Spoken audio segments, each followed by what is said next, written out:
generations, we believed the sacred mountain protected us. We prayed to it. We worshipped the dragon that slept within its heart. But we were wrong. It was no guardian. It was a sentence. And today, that sentence is carried out. Welcome everyone to a story that's been brewing in my mind for quite some time. A tale of legends, betrayal, and the terrifying truth that lies beneath the surface of what we believe. Imagine a world where the very thing you worship, the symbol of your salvation, is actually your doom. This is the heart of the dragon that slept beneath the sacred mountain. Our story begins in the serene village of Highstone, a place that lives and breathes in the shadow of the colossal sacred mountain. Picture a peaceful sunrise, the light catching the peaks just right. Here we meet our hero, Lian, a young woman of 20, an apprentice cartographer with a keen eye and a healthy dose of skepticism. She's meticulously sketching the mountain's silhouette onto a new map, her focus absolute. Nearby, her grandfather Kai, a man of 70 with wisdom etched into his face, carves a piece of wood. He's the keeper of old tales, the village historian. He looks over Lian's shoulder, a gentle smile playing on his lips. "The ridgeline is crooked, girl," he says, his voice a low rumble. "The dragon's back doesn't curve so gently."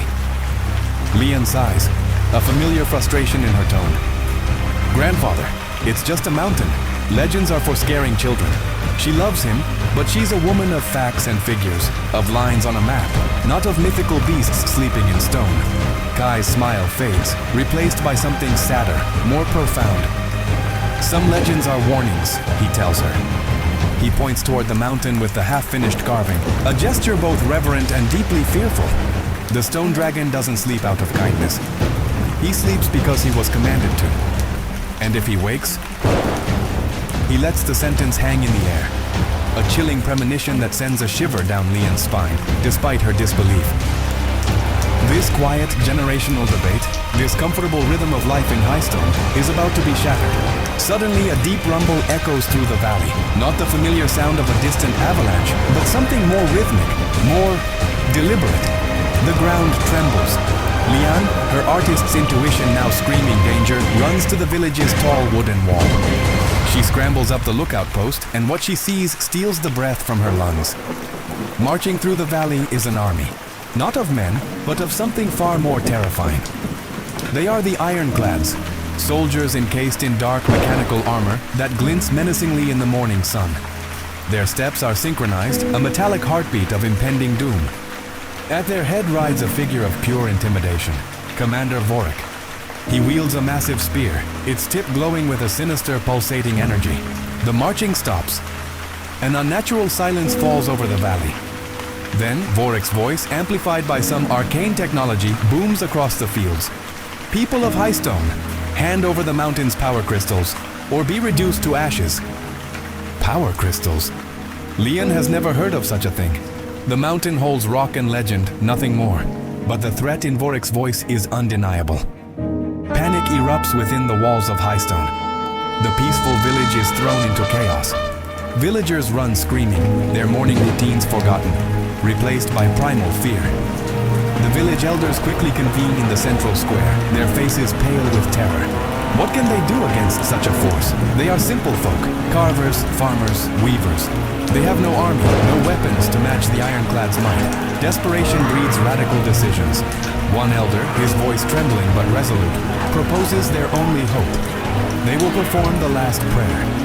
The last prayer is a sacred, ancient ritual passed down through generations. It's a plea to the guardian of the mountain, a ceremony meant to awaken the great dragon to defend its people. A wave of relieved murmurs ripples through the crowd. Yes, the dragon. The dragon will save them. But Kai, Lian's grandfather, steps forward, his face a mask of horror. "No!" he shouts, his voice cracking with urgency. "You mustn't! The dragon is our guardian. He will save his people." An elder retorts, his faith absolute. "We are not his people." Kai roars back, his words cutting through the hopeful chatter like a blade. "We are his jailers. That prayer is not a request for help. It is the bell that tolls his release. You don't know what you're doing." The elders and villagers stare at him, confused and angry. To them, he is a blasphemer, a man of little faith in their moment of greatest need. They dismiss his frantic warnings as the ramblings of an old man lost in his own grim stories. They choose to cling to the hope of a benevolent guardian, not the terror of an awakened prisoner. Lian stands frozen, caught between two impossible truths. She sees the raw, unadulterated fear in her people's eyes, their desperate need for a savior. But she also sees the terrifying certainty in her grandfather's face, a certainty that chills her to the bone. Who is right? Is the legend a promise of salvation? Or is it, as Kai claims, a warning of damnation? The elders ignore Kai's pleas and begin preparing the ritual. The fate of Highstone, and perhaps the entire world, now rests on a legend that no one truly understands. And Lian realizes she must uncover the truth before the last prayer is spoken, and the dragon's true nature is unleashed upon them all. And that, my friends, is where our adventure truly begins. What do you think happens next?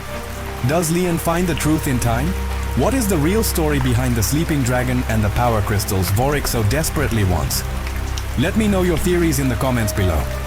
If you enjoyed this dive into the world of the dragon that slept beneath the sacred mountain, make sure to hit that like button and subscribe for more story breakdowns and creative deep dives. Thanks for watching, and I'll see you in the next one. Lian, still plagued by doubt, pushed deeper into the mountain's forgotten corners, seeking answers the elders wouldn't give. In a hidden cave untouched by time, she found what she was looking for. The walls were covered in ancient pictographs, a story etched in stone. As she frantically sketched them onto her parchment, the flickering torchlight revealed a terrifying truth. The dragon wasn't a benevolent guardian sealed away by evil men. It was Ignis, a god dragon of fury and destruction, a being of pure chaos. The drawings showed ancient heroes, not villains, who fought a desperate battle to defeat him, finally imprisoning his rage beneath the mountain. The village's ritual, their sacred tradition of protection, wasn't a plea for help. It was a seal, and with every repetition the lock grew weaker. Lian's face went pale with horror. Her voice was a choked whisper. "We're not asking for help. We're opening the cage."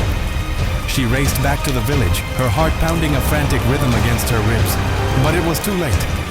The elders had completed the ritual. A sickly, pulsing light emanated from the mountain peak, a beacon of doom.